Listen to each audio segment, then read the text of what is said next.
Hi, my name is Peter, and welcome to the second talk of my Hunterian Associates research project with the working title New Beginnings Then and Now. I am a PhD candidate in History of Art at the University of Glasgow, specializing in the late 20th century Eastern European art. And in this talk, I'm going to focus on this etching by a Russian-born artist Pavel Makov, who now lives in Kharkov, Ukraine. This etching from the collection of the Hunterian Art Gallery titled Place 3 and dated 1993 is a truly magnificent piece of work. It is actually astonishingly big for an etching. You see it photographed on the screen just now, but I included the dimension here just to give you a better idea of its size.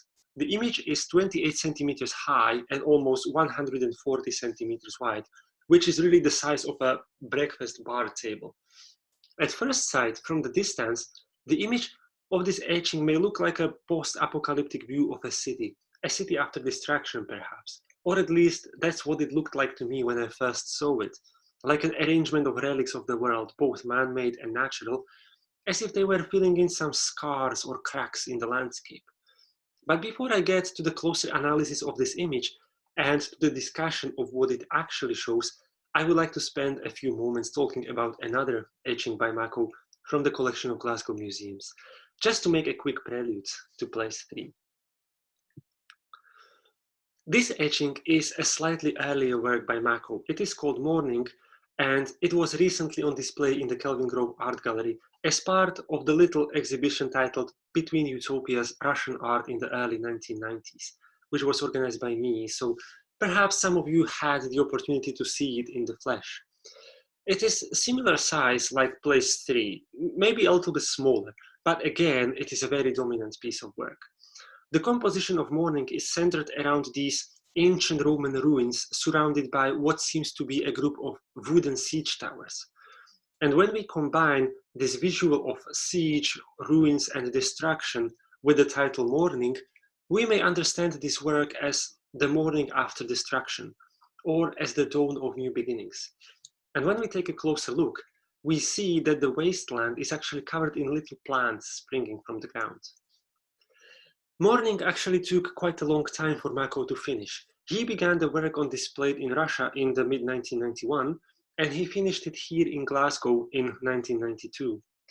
He came here in autumn 1991 to take an art residency at Glasgow Prince Studio as part of a fruitful exchange program between Glasgow and the former Soviet Union. This cultural exchange started in 1989 with the huge showcase of the Soviet art and culture here in Glasgow, which was titled New Beginnings. It was the first and the biggest event of its kind in the UK, and it welcomed artists from the Soviet Union who came to work, exhibit, and lecture in the city. For many of these artists, it was the first time they could officially and freely travel to the West without any restrictions. This was thanks to the reform movement of Perestroika and Glasnost started by the President Mikhail Gorbachev, which led to the fall of the so-called Iron Curtain dividing the Europe. Hence the title of the festival, New Beginnings. At the same time, it meant the new beginnings for Glasgow itself, as the city was undergoing its own transformation from the city of heavy industry to the city of culture. And I can really hardly imagine any better enrichment of the local culture than this huge influx of then exotic art and culture from the other side of the Iron Curtain. So Makov came to Glasgow in 1991, 2 years after the borders between East and West opened, and in the year when the reforms in the Soviet establishment culminated. From Glasgow, Makov observed the happenings at home, the collapse of the communist establishment in the Soviet Union, and then during the Christmas time of 1991, the collapse of the Soviet Union itself. Throughout this time, he kept working on Morning, and as he told me a few years ago, the plate recorded his unclear feelings about the final collapse of the empire, referring, of course, to the collapse of the Soviet Empire. He also mentioned that this was the last work in his romantic series. And thinking about Morning now from today's perspective of the world falling apart amidst the global pandemic, Sometimes I can see myself as a lonely romantic hero, and sometimes even literally at this time of lockdown as a lonely romantic hero, standing among the ruins of my collapsed world, left with little more than some nostalgia about the past and uncertainty about the future, disconnected from reality, looking at the torn apart world from a lonely place. And in times like these, I really like to turn to our Eastern European art because I feel it penetrates deeper into the existential layers of the human experience and it speaks to me on a more personal level. And this is one of the reasons why I recently decided to revisit my earlier research project I did for the Kelvin Grove, and I decided to look at the Eastern European prints in the collection of the Hunterian. So this leads me finally to place 3. As I mentioned earlier, Morning was the last plate in Makov's Romantic series. After his return from Glasgow in 1992 to his hometown of Kharkov, which was now part of the independent state of Ukraine, Makov began the work on a large-scale concept of utopia. So he literally began the work on this very plate from which place 3 was printed.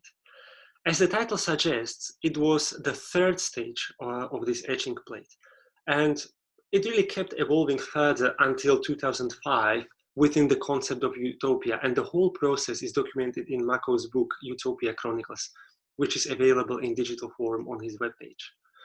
Looking at place 3, what we see is the process of literally mapping the place where Makov found himself at that time. The architecture we see here is based on the actual architecture of the city of Kharkov. Makov, for example, includes even the building in which he lived at the time. And here on this slide, we see the 5th stage of the place from 1994, where Makov finalizes the topography of the place, and he identifies the main architectural elements inspired by the city of Kharkov. But the topography in the image does not follow that of the city. It is therefore partially real and partially imaginary place. The place, or utopos in Greek, is the basis for the word utopia. So place 3 is the 3rd stage in Makov's attempt at mapping of the utopia, or at the investigation of the topography of this place. Utopia was a large concept that occupied Makov from 1992 until 2005, and it still remains with him in his work in different forms until today. From his book, Utopia Chronicles, we also learn that Makov does not understand utopia in the conventional sense, as some kind of imaginary world or a society that possesses some idealized or perfect qualities, or as some sort of fantastic future. No. For Makov, utopia is here and now. He feels this way as a member of our current society that has completely lost the touch with reality. And through the etching of the place, Utopos, he is creating topography of this unreal reality. Makov's etching of the place places utopia into the present experience of the real world, as if it superimposed the supernatural imaginary world over the real one to create a place where both coexist, where the real penetrates the fantastic, or maybe the other way around, where these romantic feelings of disconnection find their contact with the real world. In the place, Makov is mapping his own place in the world, the place that is his own, the place where he truly belongs. He is gradually populating the place with locations and people who are close to him. It doesn't matter if the place corresponds with the actual reality or not.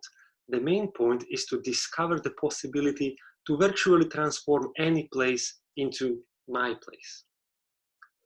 And when I look at these works by Makov from the current situation of the 2020 and the global pandemic that has changed the world as I knew it, I look at them from the world that has completely fallen apart under my feet. I stand among the ruins of my old world, disconnected from reality, in this abstract or hypothetical realm of my imaginary projections of the potential future. What will my new place be like? What I take from Makov in this situation is the suggestion that these uncertain imaginary projections of the potential future are not at all abstract or unreal.